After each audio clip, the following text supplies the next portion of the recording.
बिस्मिल्लाहिर्रहमानिर्रहीम। Lecture number 26। अब हम इलेक्ट्रिक पोटेंशियल एनर्जी के बारे में मज़ीद डिस्कशन करते हैं।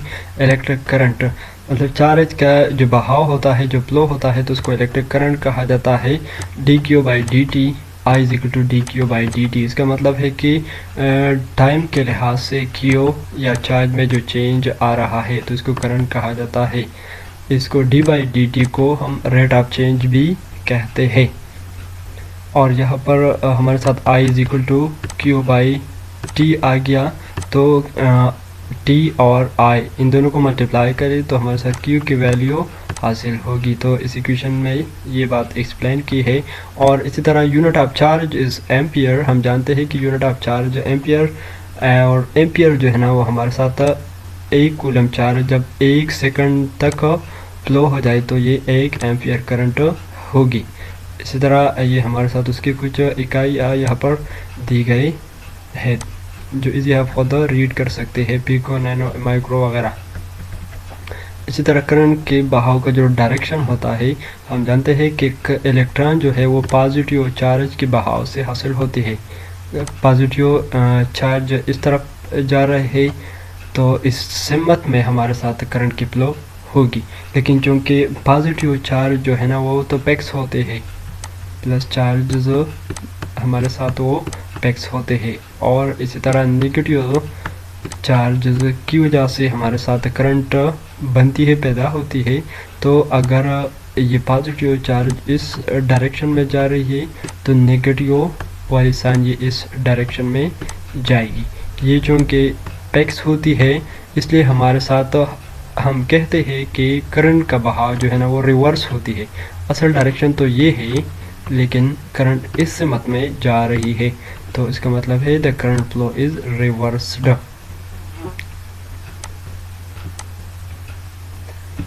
इसी तरह नेक्स्ट है current flows because something force is around a circuit that something is EMF. What is EMF?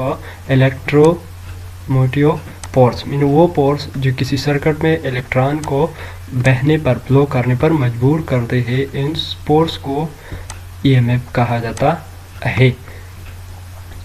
और ये ईएमएफ या ये वो फोर्स जो इलेक्ट्रॉन को इस सर्किट में बहने पर मजबूर कर देते हैं, तो ये हमारे साथ पोटेंशियल डिफरेंस की वजह से होती है। अगर पोटेंशियल डिफरेंस हो मतलब यहाँ पर हमारे साथ 10 वोल्टेज है, यहाँ पर हमारे साथ वोल्टेज 10 है और इस साइड हमारे साथ वोल्टेज 5 है, तो इनके दरमियान जो डिफरेंस है 5, तो इस वोल्टेज डिफरेंस की वजह से ईएमएफ पैदा होगी। मतलब वो फोर्स बीच में पैदा होगी जो इलेक्ट्रॉन को बहने पर मजबूर कर देते हैं। अगर ये फ़र्क ना हो, दोनों साइड पर पोटेंशियल डिफरेंस सेम हो, तो फिर हमारे साथ कोई बहाव नहीं होगी, कुछ ईएमएफ पैदा नहीं हो सकती। EMF which causes current to flow in the resistor. और वो ये कह रहे हैं कि it is actually the difference in the electric potential between two parts of a circuit. So in the figure below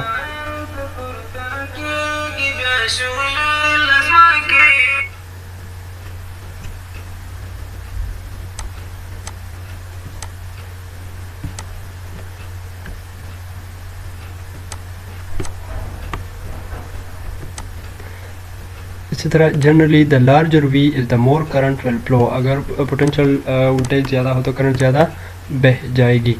current ज़्यादा होगी पोटेंशियल डिफरेंस की ज़्यादा होने के साथ साथ, मतलब वोल्टेज अगर ज़्यादा हो तो करंट ज़्यादा बह जाएगी। आई डायरेक्ट प्रोपोर्शनल टू वी। और इसी तरह अगर उनमें रेजिस्टेंस ज़्यादा हो, पर इसके हमारे साथ ये एक तार है, इसके बीच में अगर वोल्टेज ज़्यादा हो तो करंट ज़्यादा बह जाएगी। अगर इसके दरमियान जो रेजिस्टेंस है वो ज़्यादा है इस करंट को, तो वो हमारे साथ फिर करंट कम बह जाएगी। तो हमारे साथ रेजिस्टेंस को इनवर्सली प्रोपोर्शन है आई, और वी के साथ डायरेक्ट प्रोपोर्शनल है, इसलिए I is equal to V by R. और इसके थ्रू भी आई हमारे साथ यहाँ पर डायरेक्ट प्रोपोर्शनल है, लेकिन आई जो है ना वो रेजिस्टेंस का इनवर्सली प्रोपोर्शन है। इन दोनों को कंबाइन करें तो आई वी बाई आर हमारे साथ बनता है। I is equal to V/R, और इसको ओहम लॉ भी कहा जाता है। बाकी ये इतना मुश्किल नहीं है, आप खुद रीड करें। यहाँ पर एक और बात समझाई गई है कि ओहम लॉ जो है ना वो डायरेक्ट करंट के लिए, डीसी करंट के लिए अप्लाई होगी, और जो एसी करंट होती है जिसमें जिसकी फ्रीक्वेंसी चेंज हो रही है तो उसके लिए फिर ओहम लॉ अप्लाई नहीं हो सकती। In general the current may depend upon the applied voltage in a complicated way. Another way of saying this is that the resistance may depend upon the current. Example, when current passes through a resistor, it gets hot and its resistance increases. जब current किसी resistor से गुजर रहा है तो गर्म हो जाएगी और इस तरह रेजिस्टर में भी इजाफा होती जाएगी। Only when the graphs of current versus voltage is straight line does Ohm law hold, else we can only define the incremental resistance. फिर रेजिस्टेंस में भी इजाफा हो जाएगी हार्ड होने के साथ, टेम्परेचर ज़्यादा होने के साथ साथ। और दूसरी बात ये कि करंट जो है ना या ओहम लॉ जो है ना ये हमारे साथ डायरेक्ट करंट के लिए होगी। जब करंट में इसी तरह हो, जब इसी तरह हो मतलब इसमें चेंज आ रही हो तो डजंट ओबे ओहम लॉ। इसी तरह इसमें कह रहे हैं कि charge is always conserved. Charge conserved, charge न पैदा किया जा सकता है और न ख़त्म किया जा सकता है। इसका मतलब ये है कि अगर यहाँ पर हमारे साथ 100 एम्पियर करंट है तो यहाँ पर वो दो ब्रांचेस में तो 50 यहाँ पर होगी और 50 यहाँ पर होगी, मतलब टोटल करंट जो है ना वो इस ब्रांचेस में तकसीम होगी। इस तरह when resistor are put in series, अब हम रेजिस्टेंस वगैरह की सीरीज़ में जा रहे हैं कि रेजिस्टर को परस करें। ये हमारे साथ एक बल्ब है, रेजिस्टर मेन जो करंट को रेजिस्टर पेश करे तो बल्ब में भी कुछ ना कुछ रेजिस्टेंस पैदा होगी। अगर मैं इसको एक बैटरी के साथ मिलाता हो, परस करिए हमारे साथ प्लस और नेगेटिव, अगर मैं इन इस लाइन को इससे पॉजिटिव को और नेगेटिव को दूसरे साइड इसके साथ और ये अपने साथ इन दोनों को मिलाऊं तो ये हमारे साथ सीरीज सर्किट बनता है। और इसका खासियत ये है कि इनमें वोल्टेज जो है ना वो डिस्ट्रीब्यूट होगी, तकसीम हो जाएगी यहाँ पर, और यहाँ पर जो लाइट्स है वो डैम हो जाएगी।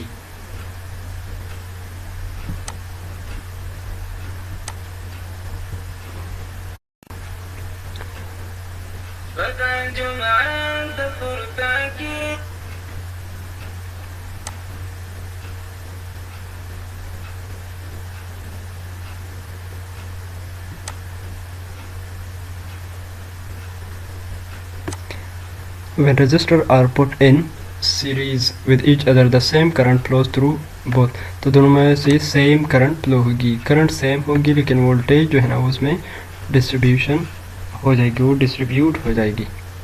V is equal to I R हम जानते हैं। इस तरह V2 हमारे साथ आई आर टू रेजिस्टेंस 1 के से जो करंट बहती है, इसी तरह रेजिस्टेंस 2 से जो करंट बहती है दोनों में वो सेम होगी, लेकिन यहाँ पर वो वोल्टेज V1 होगी, यहाँ पर वोल्टेज V2 होगी। The total potential drop across the pair is V is equal to कुछ एक बल्ब में, इस तरह कुछ दूसरे बल्ब में I into R1 plus R2। यहाँ पर इन दोनों से कॉमन लिए I क्योंकि वो तो कांस्टेंट सेम होती है। इसी तरह R इक्विवेलेंट हमारे साथ इस R1 प्लस R2 के बराबर होगी, और ये उसका जो कनेक्शन है वो बताया गया है यहाँ पर।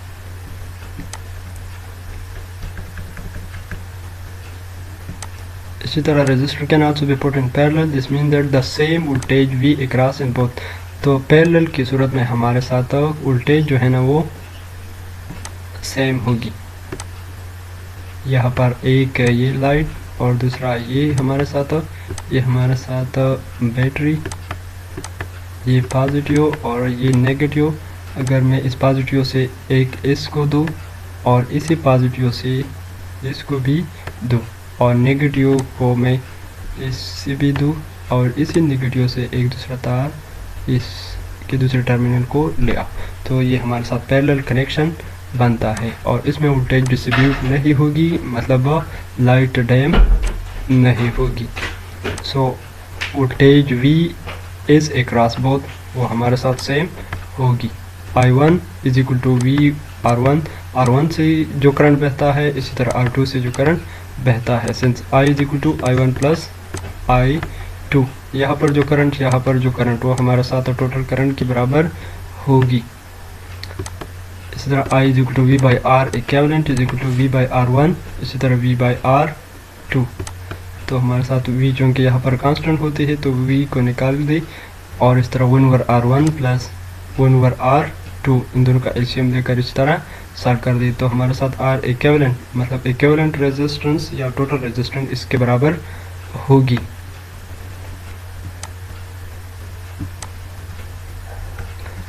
नेक्स्ट हम फाइंड करते हैं कि करंट फ्लो से कितना काम हो जाएगा। When current flows in a circuit work is done, जब भी करंट फ्लो होता है तो कुछ ना कुछ काम ज़रूर हो जाएगा। Suppose a small amount of charge dq is moved through a potential difference v, हमारे साथ एक पोटेंशियल डिफरेंस या एक ईएमएफ फोर्स के थ्रू ये चार्ज जो है ना वो बहा दिया, फ्लो हो गया। Then the work done is dw is equal to potential difference due to electric charge. इस पोटेंशियल डिफरेंस ने जितनी चार्ज को फ्लो कर दिया तो इन दोनों के प्रोडक्ट हमारे साथ वर्क डन के बराबर होगी v। इसी तरह चार्ज हम जानते हैं कि हमारे साथ I dt के बराबर होती है v, और dq हमारे साथ I dt के बराबर होती है, जो हमने लेक्चर की स्टार्ट में एक्सप्लेन की।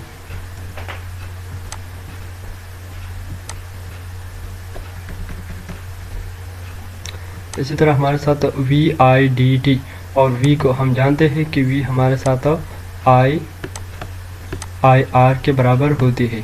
I R की जगह v और ये I भी यहाँ पर आ जाएगी और ये dt तो अपनी जगह पर, तो ये दोनों I हमारे साथ यहाँ पर I² बनते हैं, तो ये इक्वेशन बनेगा। इसी तरह हमारे साथ the rate of doing work का, तो हमारे साथ टोटल वर्क तो ये आएगा, और इसी तरह पावर जो है ना हम जानते हैं कि the rate of doing work, rate of change of work is called power.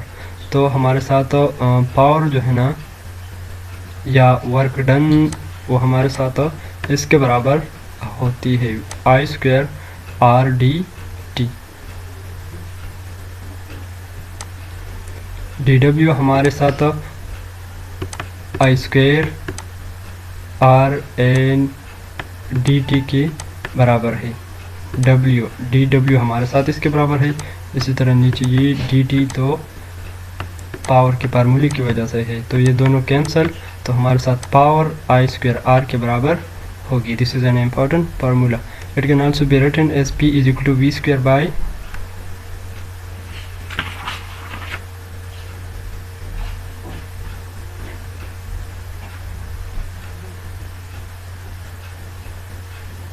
P is equal to V² by R। V हमारे साथ I R के बराबर होते हैं, क्योंकि इस पर स्क्वायर है तो I² और इसी तरह R² आएगा और नीचे R है तो एक R यहाँ से कैंसल, तो हमारे साथ I²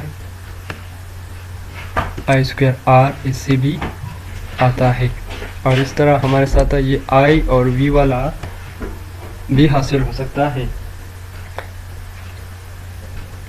क्योंकि V बाय R हमारे साथ I के बराबर होती है। यहाँ पर भी आप देख सकते हैं को, अगर मैं इसको इस तरह लिखूँ V into V divided by R, तो इस V बाय R ये हमारे साथ I के बराबर होगी, और ये V तो हमारे साथ I और V के बराबर भी ये P आती है इस तरह।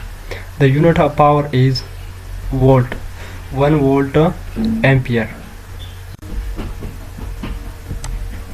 अब हम किरचॉफ लॉ या किरचॉफ लॉ को डिफाइन करते हैं और इसकी एक्सप्लेनेशन करते हैं। किरचॉफ लॉ को हम इस सर्किट में यूज़ करते हैं जहाँ पर वोल्टेज सोर्सेज एक से ज़्यादा, मतलब एक सर्किट में एक से ज़्यादा बैटरीज लगे हो और करंट के बहाव के एक से ज़्यादा रास्ते हो, मतलब लूप्स ज़्यादा हो, तो उस सूरत में हम ओहम लॉ को इस्तेमाल नहीं कर सकते, हम किरचॉफ लॉ को इस्तेमाल करेंगे।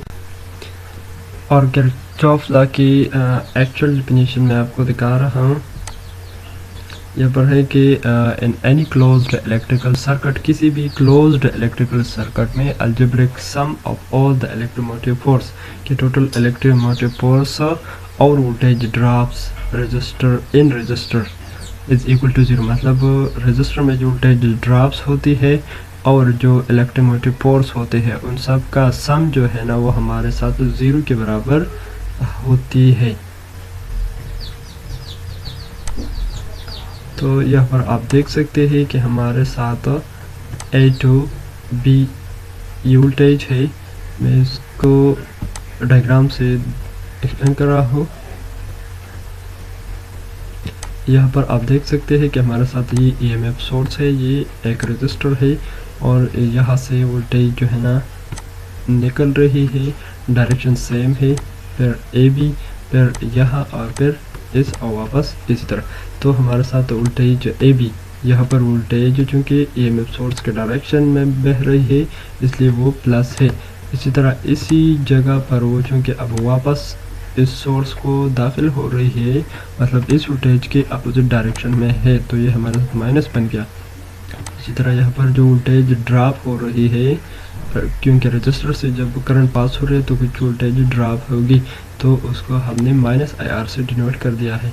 और इसी तरह EMF सोर्स जो है वो तो हमारे साथ पॉजिटिव होगी, इज इक्वल टू 0। अब ये और ये दोनों एक दूसरे के असर को ख़त्म करेंगे, हमारे साथ 0 बन जाएगी, -IR प्लस एप्सिलॉन या EMF हमारे साथ बन जाएगी। मतलब जो वोल्टेज ड्रॉप होती है रजिस्टर के थ्रू और हमारे साथ जो इलेक्ट्रोमोटिव फोर्स EMF होती है उसका अलजेब्रिक सम हमारे साथ 0 के बराबर होती है।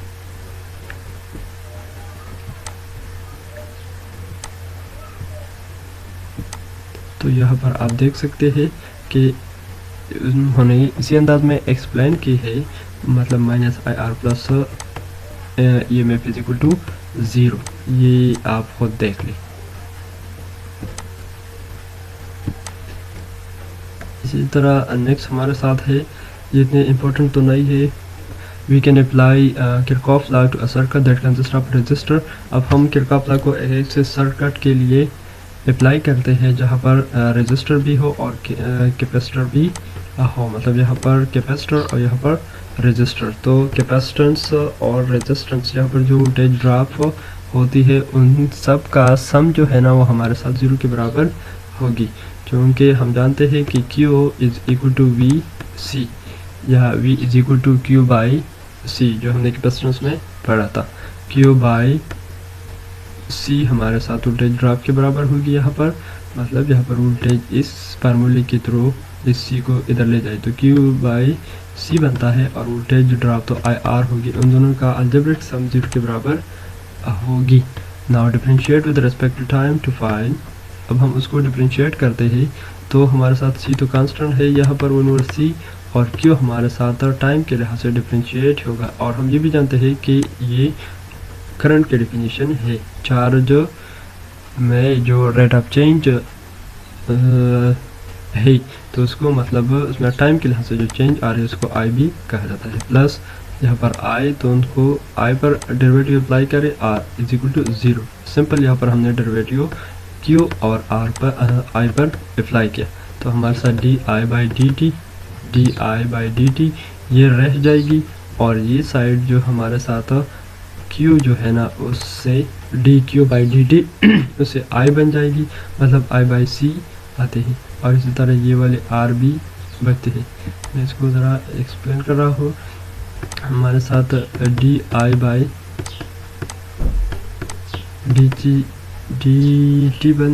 बच जाएगा, यहाँ पर उसके साथ R है और ये हमारे साथ dQ/dt से I बन जाएगा और नीचे हमारे साथ जो है ना वो C है।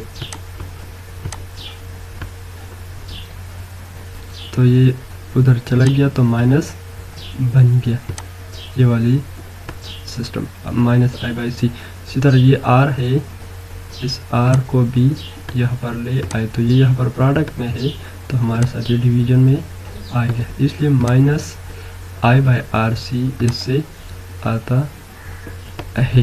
और इसका जो एक्चुअल सॉल्यूशन है तो हमारे साथ ये बनता है। इसमें आर सी जो है ना, इसको टाइम कांस्टेंट कहा जाता है, और इसी and it gives the time, और ये हमें वो टाइम बताता है जिसमें हमारे साथ करंट की इनिशियल वैल्यू 1/2.7 की हद तक उसकी वैल्यू गिर जाती है, कम हो जाती है, उसमें ड्रॉप आ रही है। यहाँ पर एक और कंसेप्ट भी है कि अगर हम जानते हैं कि derivative of E of X वो E of X E power X के बराबर ही होती है, तो हमारे साथ इस सॉल्यूशन, क्योंकि ये तो पावर में है और टी है, अगर हम उसको टी के लिहाज से डिफ्रेंशिएट करें तो हमारे साथ 1 आता है, मतलब -1/RC आएगा, और यहाँ पर -1/RC ये है।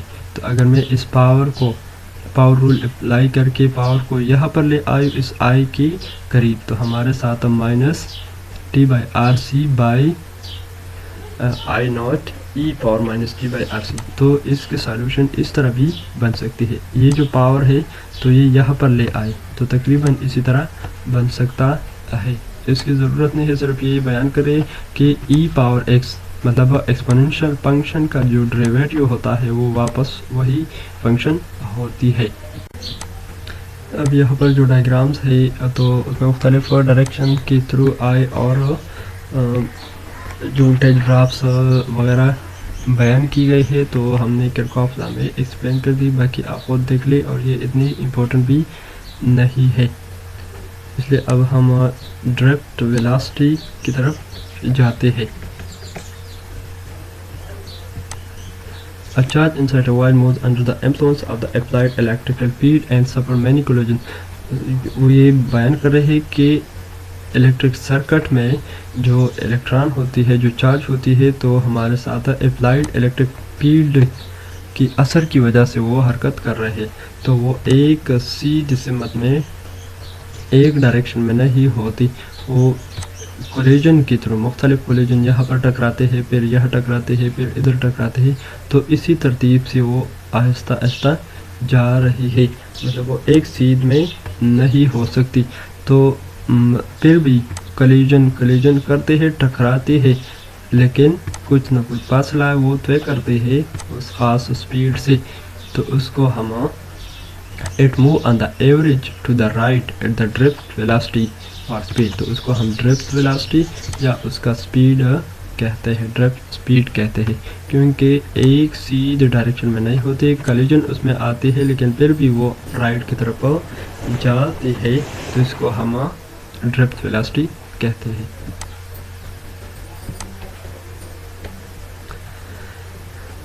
नेक्स्ट हमारे साथ अब हम एक ख़ास एरिया से और एक ख़ास लेंथ वाले और इसी तरह बहुत से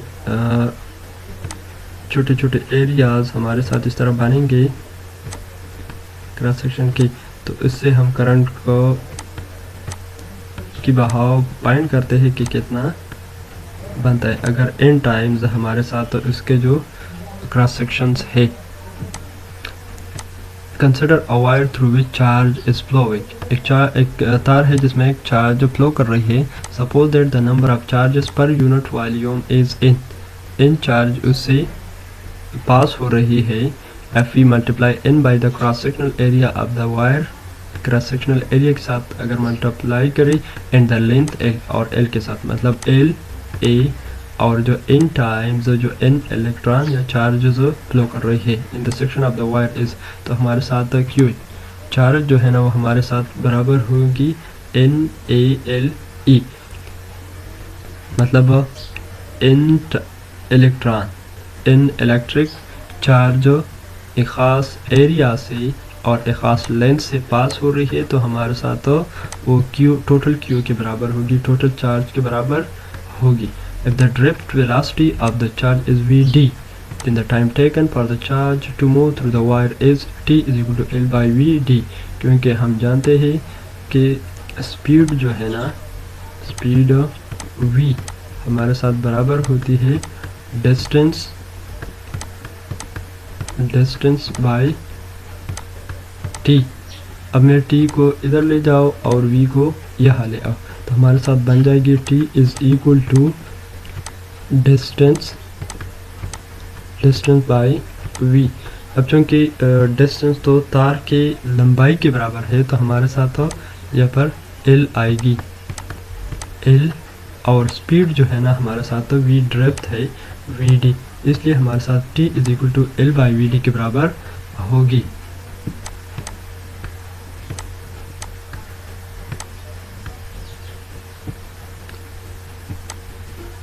Hence the current is I is equal to Q by T। और ये हमने लेक्चर के स्टार्ट में बताया था कि I is equal to या Q is equal to, हमने इसी तरह बताया था कि Q is equal to I T। T को इधर ले आए तो हमारे साथ तो ये वाली इक्वेशन बन जाएगी। अब हम जानते हैं कि I is equal to Q by T, तो Q की वैल्यू यहाँ से ये वाली पुट कर दी NALE, और T की वैल्यू यहाँ से L by VD ये वाली पुट कर दी। तो L और L तो हमारे साथ यहाँ पर कैंसिल हो जाएगी, ये वाली L इस L के साथ कैंसिल, तो NAE और इस तरह VD, तो यहाँ पर हमारे साथ 1 बन जाएगी। और ये डबल डिवीजन है, तो डबल डिवीजन के थ्रू ये ऊपर चला जाकर मल्टीप्लाई हो जाएगा ये VD, तो हमारे साथ NAEVD वाली इक्वेशन हासिल होगी। उम्मीद है आप समझे हो। From this we can calculate the drift velocity, इससे हम ड्रिफ्ट वेलोसिटी भी फाइंड कर सकते हैं। मतलब अगर मैं NAE इसको इधर ले आओ I के डिवीजन में, मतलब ये वाले हिस्सा इसको यहाँ पर ले आए, तो हमारे साथ एक और इक्वेशन ये वाली बन जाएगी। अब हम द करंट डेंसिटी, इसका डेफिनेशन है current per unit cross sectional area, तो वो हमारे साथ क्या बन जाएगी। मतलब एक ख़ास पॉइंट पर एक ख़ास क्रॉस सेक्शन एरिया में जो करंट की डेंसिटी या करंट की मकदार होगी वो कितना होगी। हम जानते हैं आई जे इज इक्वल टू हमारे साथ वो होगी आई मतलब करंट डिवाइडेड बाय ए, किसी ख़ास एरिया में। मतलब करंट डेंसिटी का मतलब है कि करंट किसी ख़ास एरिया पर, तो करंट को हम जानते हैं कि वो तो NAEVD के बराबर है, NAVED। इसी तरह नीचे हमारे साथ A भी आ जाएगी। तो यहाँ पर आप देख सकते हैं, मैं इसको भी एक्सप्लेन कर रहा हूँ। यहाँ से आप देख सकते हैं कि करंट जो है ना हमारे साथ किसके बराबर है, NAEVD के बराबर। तो इस करंट की जगह आप लेके NAEVD, और इसी तरह नीचे जो है ना वो भी एरिया है, तो एरिया लेके तो ये ए इसके साथ कैंसिल, तो हमारे साथ NEVD बनता है, NEVD, इसको हम करंट डेंसिटी या वो करंट जो किसी ख़ास एरिया में होगी वो कहलाते हैं। तो इस एरिया में, तो इसी तरह सब एरियाज में कुछ ना कुछ ख़ास इलेक्ट्रिक करंट होगी, तो उन सब का मजमुआ, उन सब का सम हमारे साथ इंटीग्रल ऑफ उन इलेक्ट्रिकल करंट और उन सब एरियाज में जो मौजूद हो उसके बराबर होगी। Integral mean sum of all the electric current in the given area।